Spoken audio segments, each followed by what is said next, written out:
तुमने मुझे ठगा है, अतः अपने किए का फल अवश्य पाओगे। तुमने हमारा रूप बंदर सा बना दिया, अब बंदर ही तुम्हारी सहायता करेंगे। तुमने मेरा बड़ा आहित किया है, इसलिए तुम्हें भी स्त्री वियोग में दुखोगे। कवि वाल्मीकि जी ही इस कलयुग में गोस्वामी तुलसीदास जी के रूप में जन्मे और उन्होंने मानव जाति के उद्धार के लिए संवत 1631 में रामचरितमानस की कथा का आरंभ किया। गोस्वामी जी स्वयं कहते हैं कि 4 वेद, 18 पुराण और सभी शास्त्रों को पढ़ने का फल आपको रामचरितमानस से मिल जाता है। राम जी की कथा सबसे पहले शिव जी माता पार्वती को सुनाते हैं।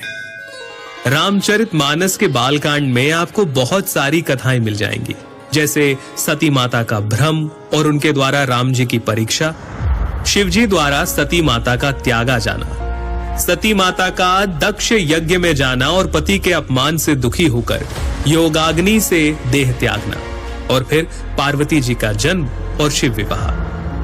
परंतु राम जी के अवतार लेने के 2 मुख्य कारण रामचरितमानस में आप जान पाएंगे।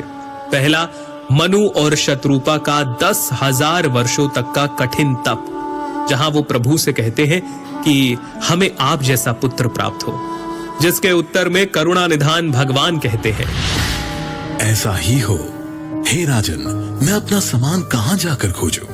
अतः स्वयं ही आकर तुम्हारा पुत्र बनूंगा। और दूसरा कारण नारद मुनि का भगवान विष्णु को दिया गया श्राप। तुमने मुझे ठगा है, अतः अपने किए का फल अवश्य पाओगे।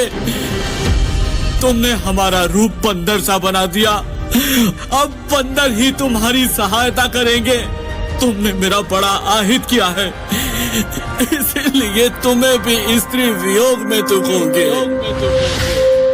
एक ओर जहां राम जन्म की भूमिका बन रही थी, वहीं पुलत्स्य ऋषि के कुल में जन्म हुआ भाइयों समेत 10 सर और 20 भुजाओं वाले प्रचंड पराक्रमी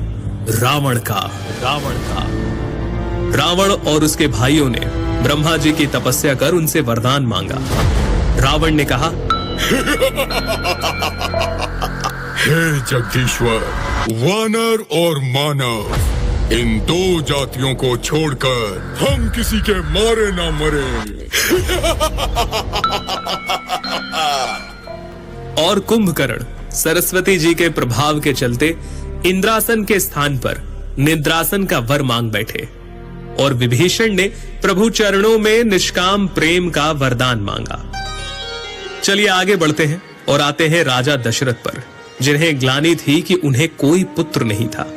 गुरु वशिष्ठ के कहे अनुसार महाराज दशरथ ने ऋषि श्रृंगी को बुलाकर पुत्र कामेष्ठी यज्ञ किया, जहां अग्निदेव स्वयं हाथ में चरु यानी कि खीर लिए प्रकट हुए, और इस खीर के प्रभाव से तीनों रानियां यानी माता कौशल्या, माता कैकेयी और माता सुमित्रा गर्भवती हुईं, और चैत्र मास के शुक्ल पक्ष की 9वीं तिथि को दोपहर के समय प्रभु श्री राम का प्राकट्य हुआ। 9वीं तिथि मधुमास पुनीता, 9वीं तिथि मधुमास पुनीता, शुक्ल पक्ष अभिजीत हरि प्रीता, मध्य दिवस अति शीत न घामा, पावन काल लोक विश्रामा।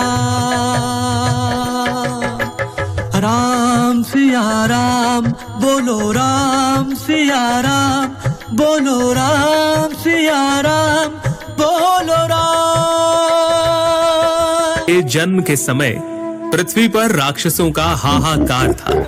वो हर जगह उपद्रव मचाते और मुनियों का यज्ञ भंग कर देते। इस समय गाधी ऋषि के पुत्र विश्वामित्र को यह विचार आया कि ये भगवान के बिना नहीं मरेंगे, और यही विचार लिए वो पहुंचे महाराज दशरथ के पास। दशरथ जी अपने सुकुमार पुत्र राम को भेजना तो नहीं चाहते थे, लेकिन वशिष्ठ जी के समझाने पर उन्होंने राम और लक्ष्मण को विश्वामित्र जी के साथ भेज दिया। विश्वामित्र जी के साथ राम जी ने ताड़का का वध किया, मारीच और सुबाहु को मार भगाया अहिल्या का उद्धार किया और पहुंचे जनकपुरी में, जहां पूरे नगरी रघुकुल शिरोमणि रामचंद्र को देखने के लिए उत्सुक थी। जनकपुरी में प्रवास के समय गुरु की आज्ञा से दोनों भाई पुष्प वाटिका पहुंचे, जहां उनकी भेंट हुई माता सीता से। जनकपुरी में स्वयंवर की तैयारियां चल रही थी। सभा तैयार थी। सभा में अनेक राजा आए हुए थे, जिनके सामने महाराज जनक ने अपने प्रण को दोहराया। आज शिव जी के इस कठोर धनुष को जो इस राज्य सभा में तोड़ेगा, जानकी उसका ही वरण करेंगी। जब 10,000 राजा एक साथ मिलकर धनुष को तोड़ना तो दूर हिला तक नहीं पाए, तब जनक जी निराशा से बोले, मैंने जान लिया, पृथ्वी वीरों से खाली हो गई है। जनक जी के इस प्रकार के वचनों से लक्ष्मण जी तमतमा उठे। उनकी भौहें टेढ़ी हो गई, उनके नेत्र क्रोध से लाल हो गए।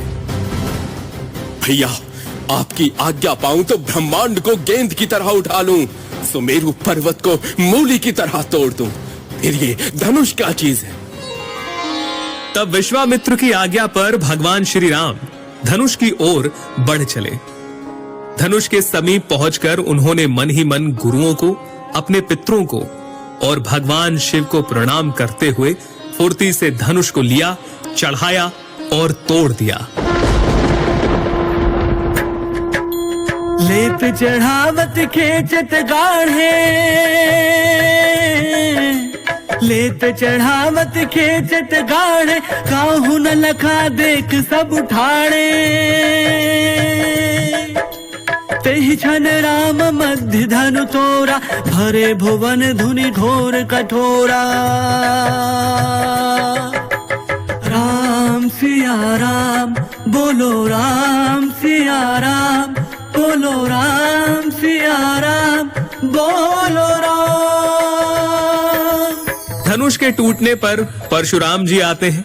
लक्ष्मण परशुराम संवाद होता है, जिसके बाद राम जी और लक्ष्मण जी का संवाद होता है, और इस प्रकार सीता स्वयंवर और बाल कांड संपन्न होता है।